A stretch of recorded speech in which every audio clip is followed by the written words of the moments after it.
پیارے دوستوں، مور جتنا اب بھی خوبصورت ہے اس سے کہیں زیادہ جنت میں خوبصورت تھا۔ مور کی خوبصورتی پر سب ہی پرندے فدا تھے۔ مور سے ایسی کون سی خطا ہو گئی تھی جس سے اللہ تعالیٰ نے مور کو جنت سے نکال دیا؟ اللہ تعالیٰ نے جب حضرت آدم علیہ السلام اور اماں حوا کو بنایا، اس کے بعد ان کو جنت میں بھیج دیا۔ وہ دونوں جنت میں بہت ہی پرسکون رہتے تھے، بہت ہی لذیذہ میوے پھل کھاتے تھے۔ شیطان جنت سے نکالا جا چکا تھا۔ شیطان کی حضرت آدم علیہ السلام سے دشمنی ہو گئی تھی۔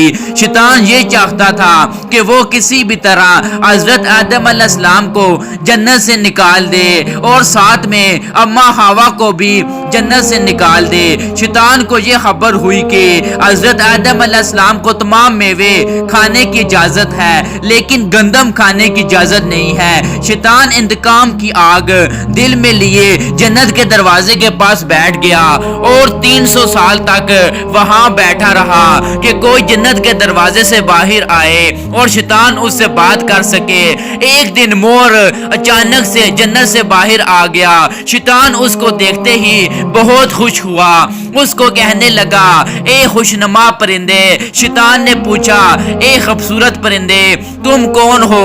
مور بولا، میں مور ہوں، اب تم اپنا تعارف کرواؤ۔ شیطان نے جواب دیا کہ میں عالم کروبیہ کا ایک فرشتہ ہوں، میں اللہ پاک کی عبادت سے ایک پل بھی غافل نہیں ہوں۔ میں چاہتا ہوں کہ میں جنت میں جاؤں، وہاں کی نعمتوں کا اپنی آنکھوں سے مشاہدہ کروں۔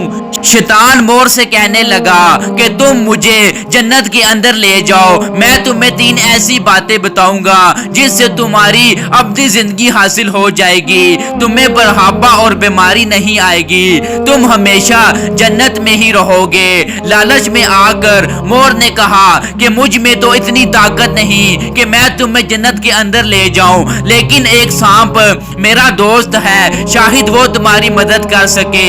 یہ کہہ کر مور سانپ کے پاس آیا، اس کو ساری بات بتائی۔ سانپ بھی شیطان کی باتوں میں سے بہت خوش ہو گیا، شیطان کو اپنے منہ میں چھپا کر جنت میں داخل ہو گیا اور شیطان اپنی چال میں کامیاب ہو گیا۔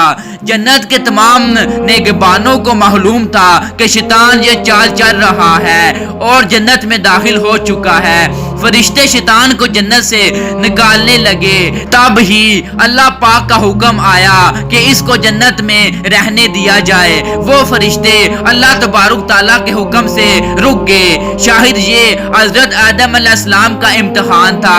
شیطان حضرت آدم علیہ السلام اور اماں حوا کے پاس جا کر اپنی محبت کا اظہار کرنے لگا۔ وہ دونوں ہی شیطان کو پہچان نہ سکے کیونکہ ماضی کے مقابلے میں شیطان کی شکل تبدیل ہو چکی تھی۔ شیطان کہنے لگا کہ میں چاہتا ہوں کہ آپ دونوں جنت میں اسی طرح زندگی گزاریں، ہمیشہ خوش رہیں۔ حضرت آدم علیہ السلام اس کی باتوں پر بہت غور سے سننے لگے۔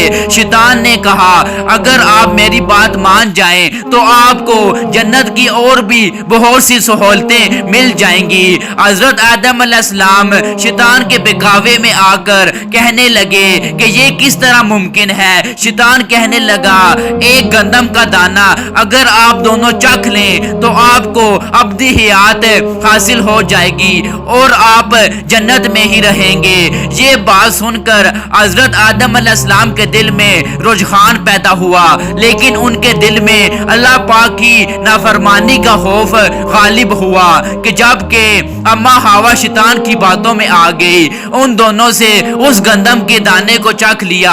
اللہ پاک نے فرشتوں کو یہ حکم دیا کہ حضرت آدم علیہ السلام کو سری لنکا کے قریب نیچے زمین پر بیچ دیا جائے اور اماں حوا کو جدہ کی سرزمین پر جا اتارا۔ شیطان کو جنت سے حضرت آدم علیہ السلام کو سجدہ نہ کرنے کی وجہ سے نکالا گیا تھا۔ جن خوبصورت پاؤں سے چل کر مور شیطان شیطان کو اندر لے کر آیا تھا وہی خوبصورت پاؤں اللہ پاک نے مور سے لے لیے اور سام کو بھی جنت سے نکال دیا۔ حضرت آدم علیہ السلام اور اماں حوا کافی عرصہ اللہ پاک سے معافی مانگتے رہے، روتے رہے اور ایک دوسرے سے جدا ہو کر ایک دوسرے کو ڈھونڈتے رہے، اللہ پاک کے آگے دعا کرتے رہے۔ بہت ہی مدتیں گزر چکی تھی، اس کے بعد اللہ تبارک تعالیٰ نے ان کی توبہ قبول کر لی تھی اور ان کو آپس میں ملا دیا تھا۔ بے شک اگر ویڈیو اچھی لگے تو ہمارے اسلامی واقعات چینل کو لازمی سبسکرائب کر دیجئے گا۔ شکریہ، اللہ حافظ۔